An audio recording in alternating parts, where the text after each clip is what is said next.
especially want to thank all of you for coming out. This is really nice, and your patience is extraordinary. Very good job. Y'all pay attention. I need to tell you that this running for governor was not on my bucket list. I had a whole other plan for the rest of my life, and this wasn't part of it. But I really could not sit back and let Chris Kobach or Jeff Collier become our governor. And I felt that I was the one candidate who's been in the trenches these past 8 years, fighting back against the policies that Jeff Collier and Sam Brownback have imposed on this state. I know where the problems in the state are. I know how to get them fixed. I've got the experience and I've got the relationships. It would be imperative for the next governor to be able to walk in that door on day one and start to get to work fixing this state. Being governor is not a one-person show. You can't get anything done if you can't work with the legislature. And I've got a 14-year track record of working very closely with both parties in the legislature and very effectively. I've been able to negotiate, collaborate, build consensus, and push forward some really very progressive policies. I've been able to give Democrats a voice at the table because of the relationships that I have formed. So there's the trust there, there's the knowledge of how I operate, and I know that those folks, when I come into that office, will be ready to work with me to solve the problems of the state. A lot of the new Republicans, particularly who came in 2016, are concerned about a lot of the same things we are, particularly our education system, particularly our economy, particularly our infrastructure. And we will work together to fix those things as fast as we possibly can.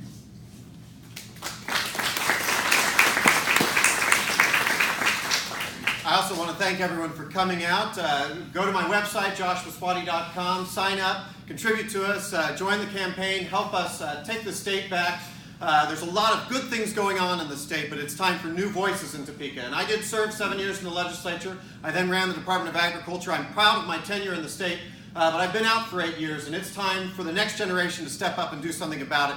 You know, as I was listening to Paul this evening, I couldn't help but not notice it's probably late 1920s or mid-1930s banner back here. And I thought, you know, in a closing, maybe I should borrow one of the old phrases that they use to sort of sell their products. Maybe a home of better building materials, or your satisfaction, my guarantee. But I think I chose not to use custom butchering and curing Walker.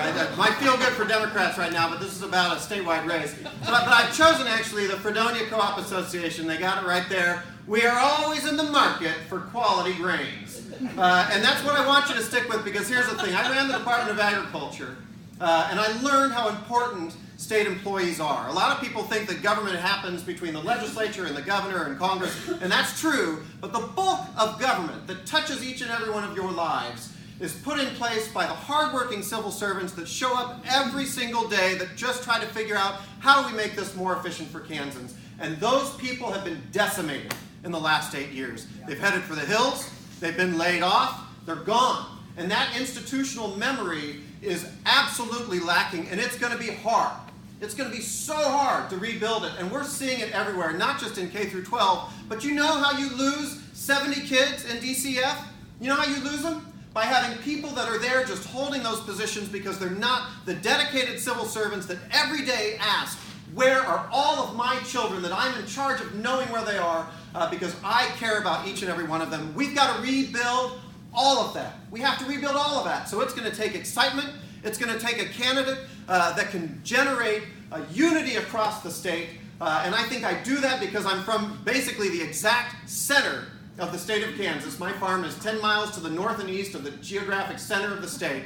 But I also think it's because, having run the state agency, I know when I'm looking for people to run the agencies, when I'm looking for state employees to refill those positions that have been decimated over the last 8 years, I am always in the market for quality grains. I'm looking for the very best in Kansas. I think I found that in my lieutenant governor, and I think that's the tip of the iceberg in terms of what we can do together as a state as we start to rebuild. Thank you.